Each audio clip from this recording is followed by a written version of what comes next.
Hello,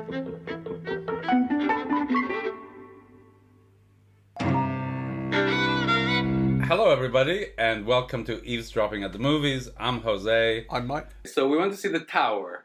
No, we don't. We don't see the Dark Tower. Okay. It's a good start. So we went to see The Dark Tower. Yes. Tell me the plot. The plot is this young lad is having nightmares about this dark tower. That's the title.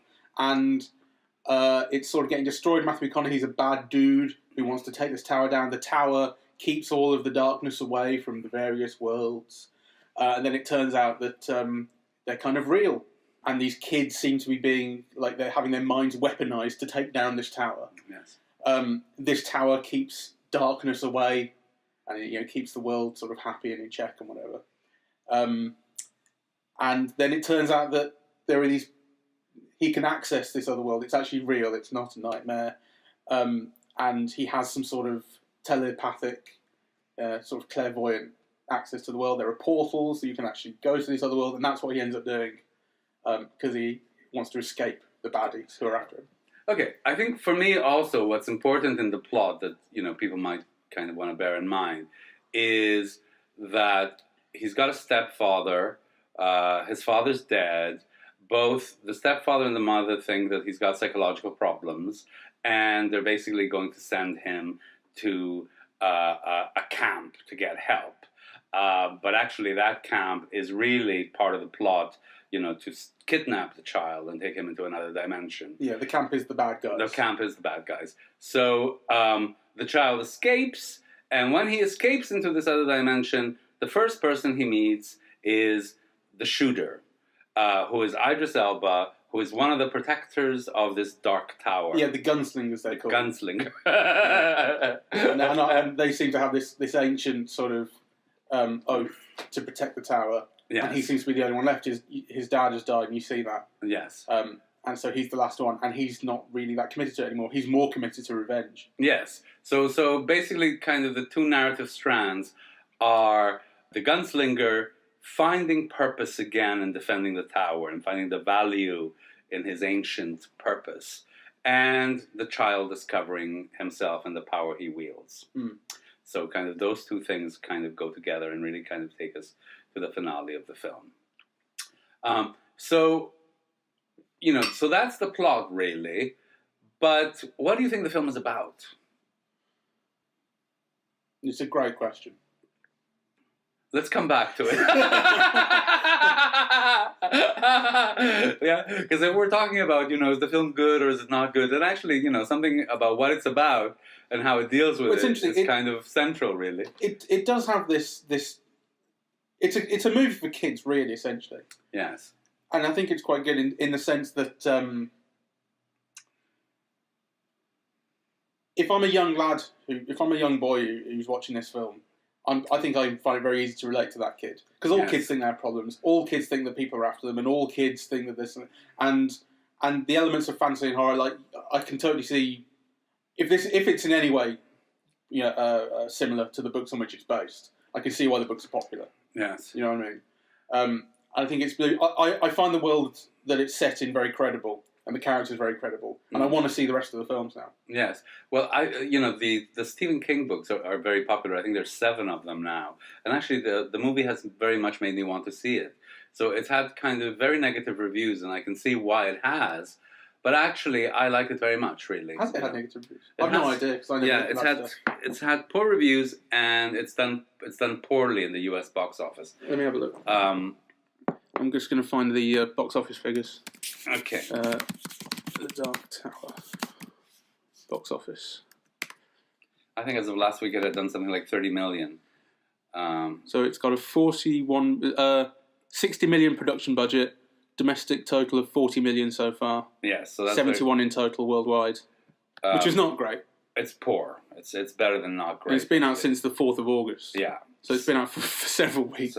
Yeah. So it's done very poorly. And actually, I don't think it deserves to. I enjoyed it very much. I mean, it's not great. Yeah. And there are a whole bunch of problems with it. But I think it looks terrific. It does, really. doesn't it? The cinematographer has done a great job. And actually, I think there's a great job of visualizing the different worlds and the movement in them. The scene where Matthew McConaughey goes and gets into the mother's mind, and you have all of these different images of the child, drawing the visions that he sees across the room. Ghostly figure. That was fantastic. Yeah, it's wonderful. So a lot of the visual effects, actually, all of the visual effects are beautiful. Yes. So which begs me to ask the question then, with so many really good things in it, what's wrong with it? What do you think is wrong with it? Yeah, I don't know. It's not got a. There's nothing in it that is really a central. There's nothing that captures the imagination really vividly. Yeah. Like in Lord of the Rings, he has to get rid of the ring, and the ring can take down the planet. And in Harry Potter, I don't know what it is in Harry Potter, but I guess everyone just saw the books. Because actually, if you saw the films in Harry Potter from the start, I don't think you'd like them that much. No, the first couple of films aren't that great, but it's based on the phenomenal success of those books. Yes, you bring in all this added information to the film, really. I think the Dark Tower series it's not as popular as Harry Potter, obviously, but it's not unpopular. But the film is lacking a certain something, despite the fact that actually the central image of this kind of telepathic energy being shot through space to this tower is quite a powerful visual image. I didn't like the opening because it had that, and then it turned out it was a dream. Yeah. And I really hate dream sequences because it's like we've put something really great in front of you, and now we're telling you it didn't happen. Yes. I don't like that, but there is I don't know. It is lacking some kind of X factor, isn't it? Despite the fact that all the components I think are really likable. Yes. It's got this Western thing with the gunslinger and the man in black kind of, man-on-man face-off thing, and you've got this really terrifying idea that they're stealing children to put them to work destroying the Earth. Yes. I mean, I think for me, part of the problem was, when you're talking about things that are not quite good enough, the things that for me were not quite good enough were the action sequences. Kind of in my mind, I've been watching The Defenders this weekend, and actually, the action sequences in The Defenders are much more sparse, right? They're often about, one figure fighting another, or sometimes one figure fighting many, but they're very simply done. But they're very effective, they're exciting, right? Whereas actually, here the action sequences were exactly those where you feel there's nothing at stake in who gets shot, including the protagonist, right? You know that either he's not going to get shot or he's going to get shot momentarily and recover. There's just nothing at stake in it. And half of the time you can't see the geography of the scene. You can't see who's where and what's at stake in each shot or something, right? I thought that was a fault with the film. This is an action movie. It's an action sci-fi spectacle. And, the action isn't... It's not good enough. It's not good But it's enough. not terrible. It's not bad. It's not terrible. It's just not... Yeah, it's just not good. It's not special. It's unremarkable. It's functional at best. And that I don't think you get confused in the action. You don't get lost in it, but it's just doing the minimum. And that gets to my other point, which I also thought that Idris Elba wasn't good enough. Again, he was fine. He wasn't bad. He wasn't terrible. But, in this movie, he's not a movie star. And actually, he's almost a protagonist, really, of this film, really. Yeah, so on the one hand, the child is the protagonist, really. But, the hero is Idris Elba. And he's just not good enough. The first sequences, I thought actually he was really quite bad. And then he kind of got better in the role. But he got better in the role without quite exciting. If you look at the way that Matthew McConaughey just moves, right? Kind of, he speaks volumes with his movements, right? He's got an elegance and a wickedness. Idris Elba, was a bit stodgy. So actually, I think it's interesting that there's all this talk about him being James Bond and so on and so forth, and he might be very charismatic on television. Actually, I like him very much in Luther, but on the big screen and in this role at least, he was only adequate. I wonder whether that's more the character than him, though, because it's clear that he's a very good actor. Yeah. And you say Matthew McConaughey has this wonderful elegance and kind of emotiveness to the way he moves in this, but the character really allows him to do that as well. The character that Matthew McConaughey plays is this dramatic villain character who gets to play up and is all about showing off his power to people. Whereas Idris Elba, towards the beginning of the film, certainly, is he's this gunslinger character. He's quiet and stoic. Not quiet, but he's kind of within himself. And actually, as the film goes on and he gets to know the kid more, he kind of becomes more human. And I think his character, not his character, but his performance opens up and it does. Finds more dimensions. It does, but it should have been there from the beginning, because actually I think he's given quite a rich character to play, right? Like, he's like Sir Gilead or whatever, the defender of the realm, with these extraordinary powers, kind of, But he's a character that you're learning about as the film goes on. I think it makes sense that he isn't necessarily... But he knows that, so why is he being so boring and stodgy at the beginning? And actually, I still think the way he moves is a problem. He's meant to be this slinger who's fighting with his body, right? And his body is not coming across as, like, fluid and flexible and capable of things. He doesn't. He fights with his guns. But he moves with his body. He avoids everybody else's blows with his body. So he needs to move better than he does in this. I didn't find that a problem, because I like the way the character developed. And I think that came through in the physical performance. Yeah, I didn't. I thought he wasn't good enough. So though I would argue, actually, that he's too still in the film as a whole. He's too placid. He's not giving you enough. He's not conveying the character with as much depth and complexity as he could on one level, but also he's not making him as entertaining as he could be making him on another, So I think the way that Idris Elba plays this part, which again we can agree is adequate, but dozens of people could have played it as good or better than he. So, I'm just kind of saying this in a way, not as an anti-Idris Elba. I mean, I love him normally. But it's just interesting, that this is kind of being done in the context of all of these discussions of him as Bond and him as this future movie star and so on. Well, to me, this does not prove it. This performance does not stake a claim, on him becoming like this huge film star. I think there may be a taste element, because I liked his performance, and I liked the way it committed the character. And actually, I think it's along the lines of like a Keanu Reeves performance. Oh, you see, I love Keanu. Keanu moves beautifully. I know you like Keanu Reeves, and I think this is a Keanu Reeves-esque performance. Though in the way he moves, I mean, but Idris Elba moves like he's got a whole side of beef in him still. Well, Keanu moves like... no, that's fair enough. He's done 10 years of yoga, at least. That's fair enough, but he's carrying a big old coat, isn't he? And that's full of bullets, and that weighs you down.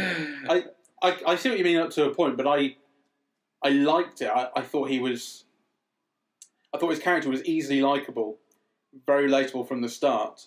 It's simple, isn't it? It's he's a gunslinger, and you already know what that kind of person is like from the tropes that it's building it on. And then he's lost his dad, and that immediately gives you quite a lot to build on. And I think the stillness and the kind of almost sort of reluctance of his character. There's a kind of there's a generosity to Matthew McConaughey, in the way he moves, which is counterbalanced by the stillness of Idris Elba. Okay, let's come back to Matthew McConaughey at the end, because I'd like to end this on a great note. But I want to get back to what the film is about. And actually, I think the film is really it's really beautiful in the way that it's kind of dramatizing what I think are its themes. And actually part of maybe being stumped by or having to think about what they are is partly how well the film dresses them, right? Because the whole argument is that we live in a world which is constantly under threat by the forces of darkness, right? There are all of these monsters, and actually kind of that reminds me of like the Goya painting on The Age of Reason. It's like this man who's writing, but actually kind of there's bats and demons and so on just out of sight, right? So kind of reason is what's keeping all of those things at bay, really. And actually kind of the film in a way has that structure, right? That kind of the universe is protected, it's protected by this tower, from all of these demons, right? But then also kind of in the world that the child inhabits, kind of it has its own kind of demons, right? So first of all, the stepfather, who is like an evil stepfather, really finding out every excuse to get the child out of the way, kind of the mother who's like helpless. It's got kind of, those fairy tale elements, and this child who's actually kind of being punished for his gifts, right?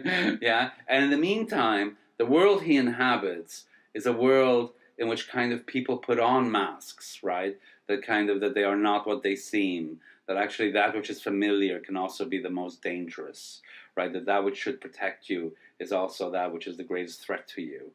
Yeah, I think those are really kind of, and on the other hand, kind of, the value of doing good and finding reason and finding a cause and speaking up. Yeah, I mean, I think kind of all of those things are kind of tied into, the overarching themes of the film. What do you think? I think you are meeting it more than halfway. Uh-huh. I think there's an element of that, but I think it's not that original. There's the story of the child who... He's not bullied or anything. It's not like he has a terrible life. The stepdad doesn't even seem to treat him that unfairly. It's just he's seeing something which other people don't, and they don't kind of believe. That's not true. You see an incident of, I don't know if it's him being bullied, but a kid tries, steal his stuff, and then he gets the blame when he fights for the drawings that he's made. So and gets, kind of threatened with a sanitarium, right? So he is bullied at school. The teachers aren't sympathetic. The parents are a threat, even though the mother tries her best to be protective. So it is very much kind of. I can see what it was going for. I don't think he was downtrodden enough at the start. Do you know what you want? The full Dickensian treatment. Well, I definitely thought that the stepdad was a bastard, and I really sympathise. You're really meant to dislike him, and that's very good. But the rest of it is kind of he's got a very close friend who, despite the fact he kind of doesn't believe him, is sympathetic to him. And you go, this kid's not all that. Have all that bad a life, really. He's got a friend who can't help him at all, really. Yeah. And actually, who for a bit of the film, you're suspicious of. I mean, I didn't think that. Well, I did, So, I thought the child could be someone who could turn him in or be a masked person. Or yes, I thought that about the stepdad. Well, I know. We were both right. Well, the stepdad wasn't... He wasn't a masked man, but he was a threat. And we should, incidentally, the mask thing we haven't described. These monsters are these kind of demon figures, yes. And then they put on human skins, and they have this seam that runs down the sort of neck behind the ear, and it's fantastically creepy. Yes, it's a great image. It is a great image, and again, I think it's kind of allegorical. Kind of you can read that in interesting ways, right? Kind of people are not what they seem. And you have to find a way of reading them. And are they foes or allies? Like, the world is a really, really threatening place. Yeah, and the film structures it so it's not just like whatever's outside this universe or the Dark Tower that's a threat, but actually the people around you could conceivably be as much of a threat as anything that lies outside. Yeah. So, I thought that was kind of rich and interesting. Yes. Okay, let's go to Matthew McConaughey now, because I thought he was great. He's such a joy. He's one of those guys. He's one of those guys who really relishes playing an absolute bastard.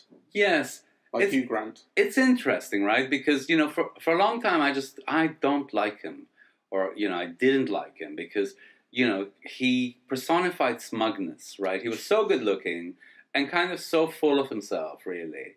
Yeah, I think he's being freed by playing villains, really. Like this is a fantastically enjoyable performance. Yeah. Right. And actually kind of a quite a theatrical one in cinematic terms, right? It's not excessive, but he really relishes kind of playing a bad guy. And he does it with a kind of a marvelous stillness. I mean, he's not like over emoting all over the place like someone like Laurence Olivier might. He's constrained, but nonetheless he's relishing it. Yeah? Yes. He's relishing it for the camera and for us.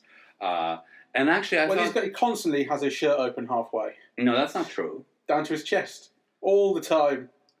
He's got the first couple of buttons open. That's hardly like beefcake. That is him showing off. And actually, no one else has that. No, I completely disagree about this because I thought one of the interesting things. I'm not saying he's butch and manly, but he's kind of lithe, isn't he? He's very lithe. But I thought you were no one else has referring. their shirt open like that. in this film. Well, they might not, but actually, I thought what was interesting about watching this performance, particularly as, Matthew McConaughey taking his shirt off was a staple of practically every 90s film that he's been in. So actually, he doesn't take his shirt off here. And actually, I thought what was interesting was that, when he does have those buttons open, you could see him aging. Like, he's got all the wrinkles on his neck and so on, and so kind of, and he's free with that. He's not covering it up, which I think is what most actors would do. So actually, I think to me that's signaling the opposite of what you're saying. It's a big open shirt and a big collar. If he had hair on his chest and a medallion, he would be in Saturday Night Fever. That's what he is in this. That's all he's but missing. He doesn't. But he looks like he's at the disco. He looks like he's at an evil disco. No, he looks wonderful, and he looks his age, and he gives a marvelous performance. And actually, I thought it was really kind of interesting to compare with my bête noire of the moment, who is Cara Delevingne, who I just think is awful. I don't think. Well, it's not. They give her nothing to do. Well, which is perfect. In fact, she's introduced with because she's one of the evil henchmen or hench people. And Matthew McConaughey introduces her with a line saying, "It's a good thing you chose a pretty face." Yeah, something like that. Which is just as well because you can't do anything else. He says, "A pretty face is half the battle won," is what he says. But actually, I also think, she is pretty. There's no question about that. But she's no prettier than dozens of girls that you see everywhere, really, and she's a terrible actress, so you're right, she doesn't get it isn't much of a role. She has one line. No, I think she's got more than one line. Pretty sure. And on the other hand, she's always in the background, stiff as a board, with her hands clenched into a fist or something, like she just doesn't know what to do with herself or her body. She's no actress at all. Yeah. Right, and it's very annoying, that she's been so built up and kind of, and had so many opportunities to just to demonstrate that she's not good, really. So kind of. And my eyebrows are better than hers, aren't they? They are. Yes. So I think that's a good note to end with. I mean, do you want to kind of wrap it up? There is one other thing, which is that there's one point in the film where Idris Elba shoots 2 bullets that are quite important. And one of them, the second bullet needs to be shot first, and the first bullet needs to be shot second. That's all. Oh, I missed that. Yeah. Because I'm smart as shit and I pay attention. What do you think of the kid? The kid was wonderful. I thought he was all right. I thought he was wonderful, actually.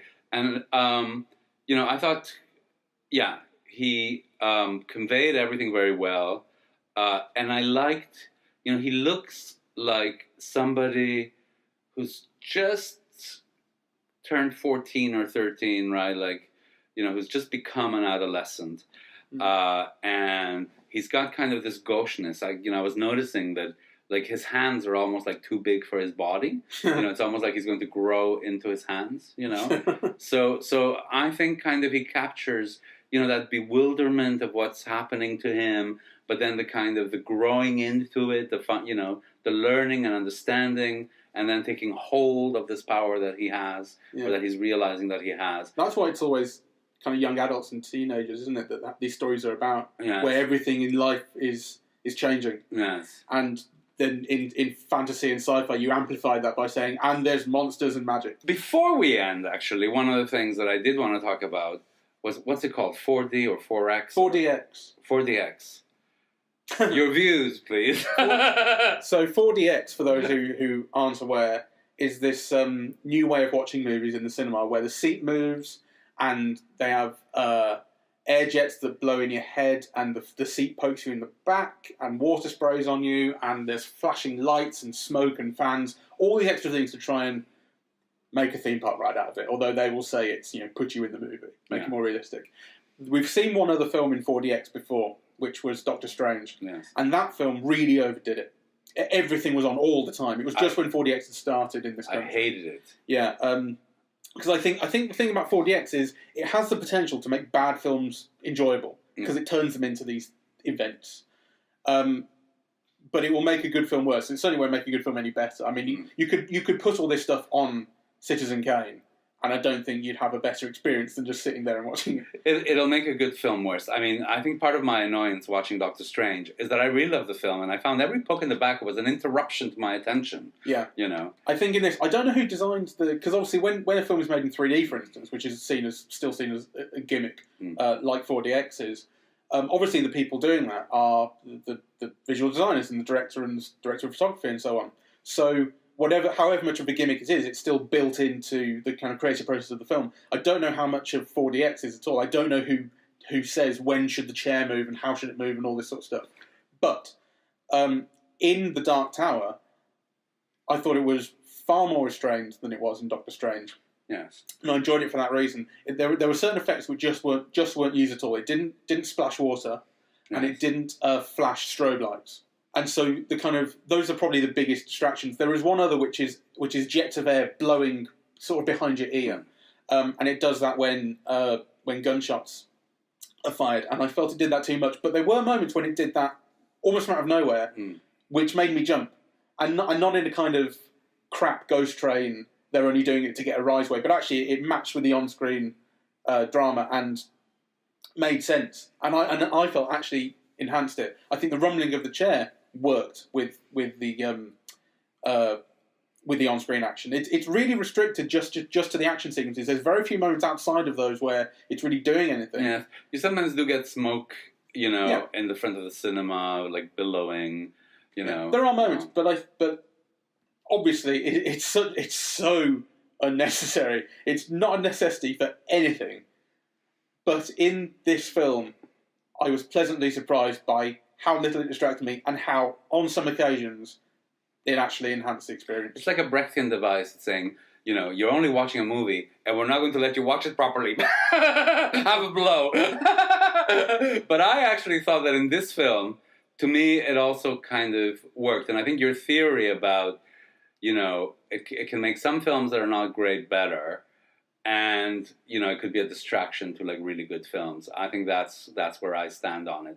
And actually, I think, I thought this film was very enjoyable, but it was certainly not good. And I thought all these other jolts and things and so on were actually kind of entertaining in the context of what we were watching today. I agree. I didn't mind it at all. I was surprised by how well it worked. And actually, maybe it's a bit of a dagger to my theory, because this isn't a bad film by any means. No, but it's not a good one. No, it's not. No, it is a good film. It's not a great film. It's good. You're allowed to say okay. It's good. It's okay. We were started off by saying it was good and how much we liked it. You just don't like Idris Elba. That's your problem. You're racist. I do like Idris Elba. I just kind of don't think, on the basis of this film, he's movie star material. I mean, all you've got to do is like compare him and Matthew McConaughey. Yeah. Anyway, let's leave it here. It was good. It was good. It was okay. You're allowed to say it was good. You enjoyed it. I enjoyed it. I enjoyed it very much. There you go, then. But I often enjoy very bad films, so... But you didn't enjoy it because it was bad. Sorry? You didn't enjoy it because it was bad. No, I didn't, actually. You liked the characters, for the most part. You liked the way it was shot. I liked the world, and I liked the story. So you liked it. Yes, actually, I think it was an almost good film with so much really good stuff in it, so really. So... No, I'd recommend it, but just don't go in with, like, very high expectations. No, sure.